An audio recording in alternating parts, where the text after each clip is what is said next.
Good evening, everyone. My name is Fabian, and today I'm going to be giving you all a persuasive speech on why the death penalty should be abolished.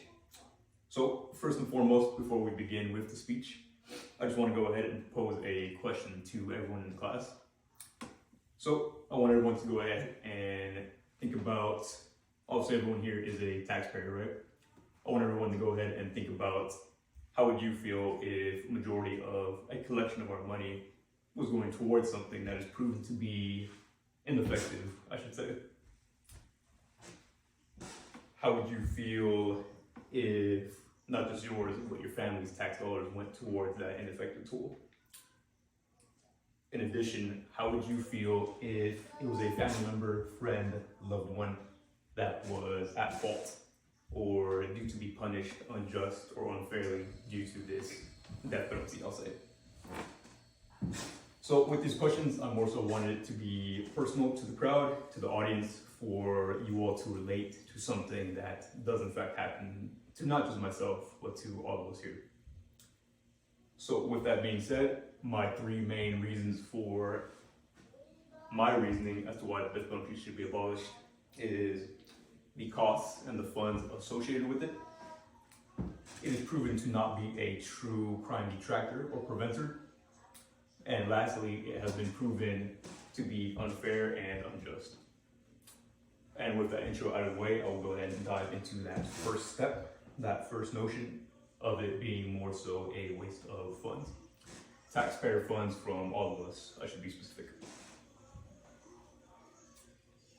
With that being said, that first talking point, proven and backed up with statistics, according to the Death Penalty Information Center, from the Bureau of Prison, there is an astonishing 4.7 million that was spent on just 5 executions by the Trump administration in the year 2020.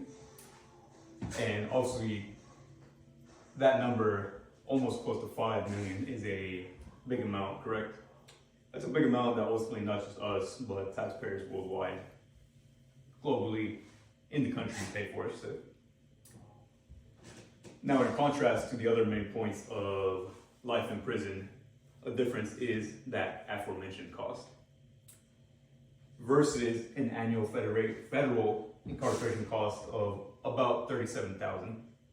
So I don't know about you all, but that is a big difference, right? Of roughly $37,000 versus 4.7 million. With these facts being said, I think this creates a unjust or unfair burden on taxpayers. And not just opinion, obviously backed up by statistics, by numbers that we do have. And just to dive into a specific state, we have the state of Maryland, where according to justice.org, in the state of Maryland, when comparing a case that involves death versus life in prison, it's been discovered that that state incorporates $2 million more in a death penalty vice a life in prison. With these stats, I think they kind of speak for themselves into that topic of it being too costly. And with that, we'll go ahead and dive into our next talking point, being that it is not a true crime detractor.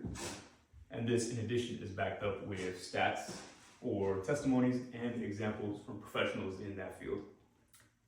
So, according to the American Civil Liberty Union and various police chiefs across the nation, the aforementioned death penalty is not a true crime deterrent, nor is it a better way to deter violent acts or crime in general, such as murder, theft, grand theft auto, and so on. In addition, there really is no credible evidence that suggests the otherwise, that hey, the death penalty, the fact that it's there does in fact, it will stop or deter these criminals. Furthermore, states with the death penalty actually have about the same crime rates than states without. There are no statistics, no examples, no numbers indicating that these states with it have much less crime than states without it.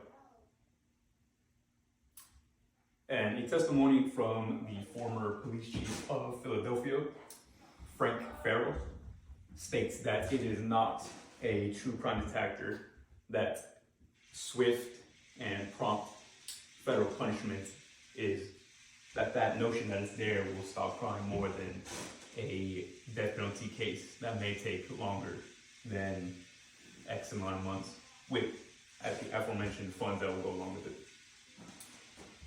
And into that last point, the death penalty being unfair and unjust. So once again, according to the American Civil Liberties Union, it is believed that the death penalty is inhumane and in addition violates the constitutional rights that we all have. Furthermore, since 1973, over 156 people have been released from death row due to innocence, and this has occurred in 26 states. And that number is quite jarring, indicating that these people may have been wrongfully put to death for no true apparent reason as to why they should have been there.